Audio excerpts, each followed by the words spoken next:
ശക്തമായ കാറ്റിലും മഴയിലും നെന്മാറ ചാത്തമംഗലത്ത് വീട് തകർന്നു. ചാത്തമംഗലം ചുട്ടിപ്പാറയിലാണ് സംഭവം. ചുള്ളിച്ചാലിയിൽ ചന്ദ്രന്റെ വീടാണ് തകർന്നത്.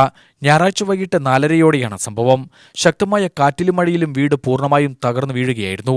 ചന്ദ്രനും അസുഖബാധിതയായ ഭാര്യയും 2 വയസ്സുള്ള കുഞ്ഞുൾപ്പെടെ 3 മക്കളാണ് ഈ വീട്ടിൽ താമസിക്കുന്നത്. വീട് തകർന്നു വീഴുന്ന സമയത്ത് ഇവരെല്ലാവരും വീട്ടിലുണ്ടായിരുന്നു. വീടിന് പുറത്തേക്ക് ഇറങ്ങി ഓടിയതിനാൽ വലിയ ദുരന്തമാണ് ഒഴിവായത്. ചന്ദ്രൻ കൂലിപ്പണിയെടുത്താണ് കുടുംബം കഴിയുന്നത്. പഞ്ചായത്തിന് എല്ലാവരും പറഞ്ഞിട്ടുണ്ടായിരുന്നു, ഇങ്ങനെയാണ് 10-15 കൊല്ലമായി എനിക്ക് എല്ലാം കാര്യങ്ങളൊന്നും റെഡിയാക്കി തരുന്നു. അതൊന്നും ചെയ്തില്ല. ഒരാളെ വീടുമ്പോഴേക്കും ഇവർ മക്കളെ എല്ലാവരും കൂടി ഓടിപ്പോയി. അങ്ങനെ കഴിയുന്നതാണ്.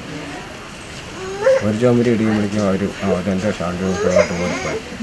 കാലപ്പഴക്കം മൂലം ബലക്ഷയം സംഭവിച്ച ഓടിട്ട വീടിന് പകരം ലൈഫ് പദ്ധതിയിൽ വീടിന് അപേക്ഷിച്ചിട്ട് വർഷങ്ങളായെങ്കിലും നടപടിയുണ്ടായിട്ടില്ല. പ്രദേശത്തെ KFC ക്ലബ് ഈ കുടുംബത്തിന് താൽക്കാലിക താമസ സൗകര്യം ഒരുക്കി നൽകിയിട്ടുണ്ട്.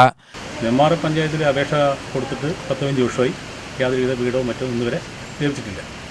ഇന്ന് വില്ലേജിൽ കൊണ്ട് പരാതി അപേക്ഷയുമായിട്ട് പഞ്ചായത്തിൽ കൊണ്ടു കൊടുക്കാൻ പോയി. വില്ലേജിൽ കൊണ്ടുവന്ന് അപേക്ഷ കൊടുത്തു. അപ്പോൾ ഇവിടെ രാഷ്ട്രീയപരമായിട്ടുള്ള ഇടപെടലാണ് ഈ വാർഡ് നടക്കുന്നത്. ഇദ്ദേഹത്തിന് 15 വർഷമായിട്ട് അപേക്ഷ കൊടുത്ത് ഒരു വീട് അനുവദിച്ചു കൊടുക്കാൻ ഇന്നുവരെ സാധിച്ചിട്ടില്ല. SC-ആണ്. ഇദ്ദേഹത്തിൻ്റെ വരുമാനം കൊണ്ടാണ് ഈ കുടുംബം കഴിഞ്ഞു പോകുന്നത്. ഇന്നലെ ഭാഗ്യം കൊണ്ട് രക്ഷപ്പെട്ടു. ഇപ്പോൾ KRC എന്ന് പറയുന്ന ക്ലബ്ബ് അടുത്തുണ്ട്. അവിടെയാണ് ഇപ്പോൾ 5 ദിവസം കയറി താമസിക്കാൻ വേണ്ടി അനുമതി അവർ കൊടുത്തിട്ടുള്ളത്. അടിയന്തരമായിട്ട് പഞ്ചായത്ത് വില്ലേജൊക്കെ ഇടപെട്ടുകൊണ്ട് ഇവർക്ക് വീട് അനുവദിച്ചിട്ടുള്ള നടപടി ഉണ്ടാകണമെന്നാണ് നാട്ടുകാരെന്നുള്ള നിലയ്ക്ക് ഞങ്ങൾക്ക് പറയാം. UTV news, Palakkad.